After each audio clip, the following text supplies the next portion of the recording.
Telecom space पर अभी थोड़ी देर पहले अनिल जी भी बात कर रहे थे कि बाजार में बात चल रही है स्पेक्ट्रम को लेकर और शायद कुछ राहत देने के लिए। रॉयटर्स के हवाले से खबर आ रही है कि कैबिनेट 2 हफ्तों में कुछ बदलाव के प्लान्स कर रहा है ताकि जो बर्डन है टेलीकॉम स्पेस पर स्पेशली स्पेक्ट्रम को लेकर उस पर थोड़ी ढील दी जाए। कंपनियां इस्तेमाल नहीं किया हुआ स्पेक्ट्रम सरेंडर कर पाएंगी। तो ये बड़ी खबर आपके लिए आती हुई दिख रही है। 2 हफ्तों में इस बात पर चर्चा होगी। स्पेक्ट्रम एग्जिट पॉलिसी एक तरह से इसे कहा जा सकता है। जो आपके पास अनयूज्ड स्पेक्ट्रम पड़ा है उसको आप फिर वापस सरेंडर कर पाएंगे। तो डेफिनेटली एक राहत की बात आती हुई दिखेगी इस स्पेस के लिए।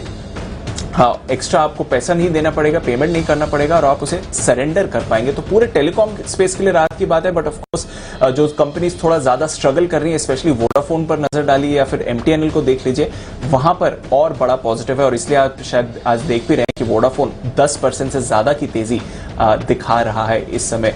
तो बड़ी खबर आती हुई दिख रही है टेलीकॉम स्पेस के लिए और बड़ा एक्शन। अनिल जी कैसे देखें, एक स्पेक्ट्रम एग्जिट पॉलिसी की तैयारी कर रही है सरकार राहत देने के लिए स्पेस को। डीपी आ जाने दो भाई, इतनी तैयारियां, इतनी पॉलिसी का नाम, इतनी सारी चर्चाएं, इतनी सारे हर कैबिनेट की मीटिंग में, मतलब पिछले हफ्ते भी ये था, फिर से चर्चाएं, जब आ जाएगा तब देखा जाएगा। हाँ, ये जरूर है कि टेलीकॉम शेयरों में मंदी नहीं है, आइडिया बंद नहीं होगा, ये बाजार को कॉन्फिडेंस आ रहा है हर रोज।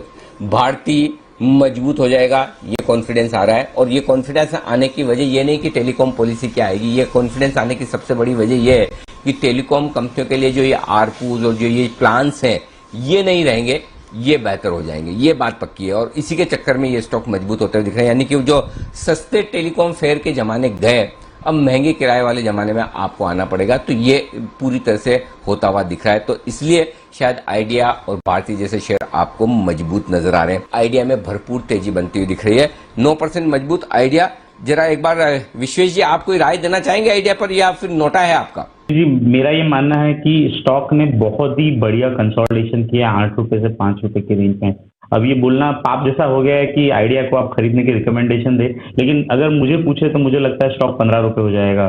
क्योंकि जिस हिसाब से स्टॉक ने बेसिंग बनाया है और जिस हिसाब से स्टॉक यहाँ से निकल रहा है, अनिल जी, मुझे लग रहा है कि इसका जो फैब में 14 रुपए का हाई बना था, मुझे लगता है वहां तक जाना चाहिए। तो यहाँ पे वाइडर स्टॉक के साथ में ट्रेड करना चाहिए, फ्यूचर्स में नहीं ट्रेड करना चाहिए। लॉट साइज काफी बड़ा होता है। आपको एटलीस्ट 7 रुपए का स्टॉप लॉस रखना होगा, जो 1 रुपए 80 पैसे विच बिग, और बाय उतना ही कीजिए जितना आप अफोर्ड करते हो। मतलब अगर 2 रुपए का रिस्क है, 1000 क्वांटिटी ली तो 2000 रुपए का लॉस किया, अगर 20,000 ली तो 40,000 का लॉस किया। तो money which you are afford to lose, मतलब आप मेंटली उस लॉस हो जाए फिर भी आप कुछ ना हो, उतने पैसे का रिस्क लीजिए। मुझे लगता है स्टॉक में पोटेंशियल है, डबल तो एटलीस्ट लगता है मुझे, बेस्ड ऑन द चार्ट।